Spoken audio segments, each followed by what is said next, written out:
पिता पुत्र की एक प्रेरणादायक कहानी। पापा पापा मुझे चोट लग गई, खून आ रहा है। बेटे ने पापा को आवाज लगाई। 5 साल के बच्चे के मुंह से सुनना था कि पापा सब कुछ छोड़ छाड़ कर गोदी में उठाकर 1 किलोमीटर की दूरी पर क्लिनिक तक भागकर ही पहुंच गए। दुकान, कैश काउंटर सब नौकर के भरोसे छोड़ आए थे। सीधा डॉक्टर के केबिन में दाखिल होते हुए डॉक्टर ओ बोलिए, देखिए देखिए डॉक्टर साहब, मेरे बेटे को क्या हो गया। डॉक्टर साहब ने देखते हुए कहा, अरे भाई साहब, घबराने की कोई बात नहीं है, मामूली चोट है, ड्रेसिंग कर देता हूँ, ठीक हो जाएगी। सेठ जी, डॉक्टर साहब कुछ पेन किलर लिख देते तो दर्द कम हो जाता। अच्छी से अच्छी दवाइयाँ लिखना ताकि चोट जल्दी ठीक हो जाए और घाव भर जाए। डॉक्टर, अरे भाई साहब, क्यों इतने परेशान हो रहे हो, कुछ नहीं हुआ है, 3-4 दिन में ठीक हो जाएगा। सेठ जी, पर डॉक्टर साहब इसको नींद तो आ जाएगी ना। डॉक्टर, अरे हाँ भाई हाँ, अब आप चिंता मत करो। बच्चे को लेकर लौटे तो नौकर बोला, सेठ जी आपका ब्रांडेड महंगा शर्ट खराब हो गया, खून लग गया, अब ये दाग नहीं निकलेंगे। सेठ जी, भाई साहब कोई नहीं, ऐसे शर्ट बहुत आएंगे जाएंगे।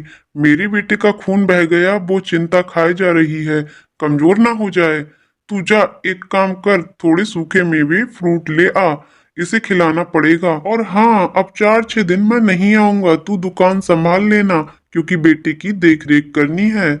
40 साल बाद दुकान शोरूम में तब्दील हो गई। भाई साहब का बेटा बिजनेस बखूबी संभाल रहा है।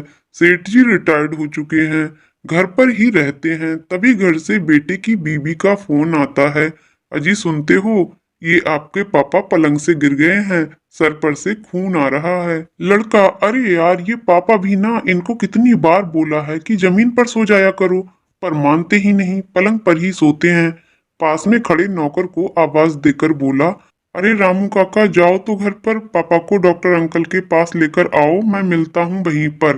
बूढ़े हो चुके रामू काका चलकर धीरे धीरे घर जाते हैं।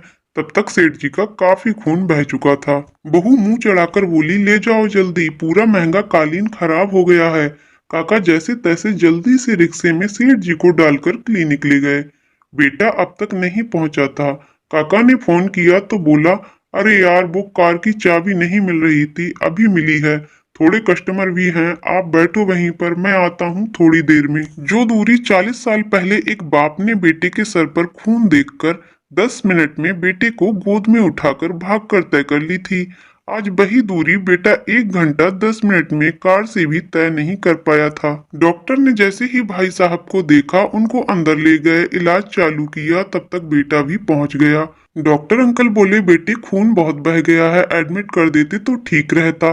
बेटा, अरे कुछ नहीं डॉक्टर साहब, आप ड्रेसिंग कर दो, ठीक हो जाएगा 2-4 दिन में। डॉक्टर अंकल बोले, ठीक है, कुछ दवाइयाँ लिख देता हूँ, थोड़ी महंगी हैं लेकिन आराम जल्दी हो जाएगा। लड़का, अरे डॉक्टर अंकल, 4-5 दिन ज्यादा लगेंगे तो भी चलेगा, अब इतनी महंगी दवाइयों की क्या जरूरत, आप जल्दी से इलाज करो क्योंकि मुझे निकलना है, अर्जेंट शोरूम पर कोई नहीं है ना। ये सुनते ही डॉक्टर अंकल के सब्र का बांध टूट गया और 40 साल पहले की पूरी घटना लड़के को कह सुनाई। बेटे की आंखों से आंसू बहने लगे, उसे बहुत पश्चाताप हुआ। तभी उसके बीवी का फोन आया, वो महंगा कालीन खराब हो गया है, क्या करूं। बेटा बोला, कालीन ही खराब हुआ है ना, नया आ जाएगा, तुम पलंग पर तुरंत नया चादर और गद्दा डालो, मैं पापा को लेकर आ रहा हूँ। भाई साहब के आंखों में आंसू आ गए। ये आंसू तकलीफ के नहीं बल्कि खुशी के थे। चोट का दर्द गायब हो चुका था, बेटे के अपने पन्ने सब भुला दिया था। सेठ जी मन ही मन कहे जा रहे थे, बस अब तो मौत भी आ जाए तो मंजूर है। दोस्तों, ये आज की सच्चाई है, आज हमारे अंदर का इंसान मर चुका है।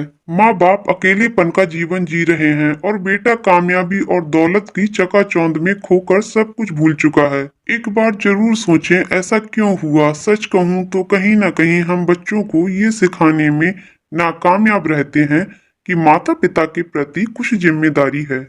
दोस्तों, कहानी कैसी लगी कमेंट करके जरूर बताइएगा। कहानी पसंद आई हो तो वीडियो को लाइक शेयर करें और चैनल को सब्सक्राइब करें।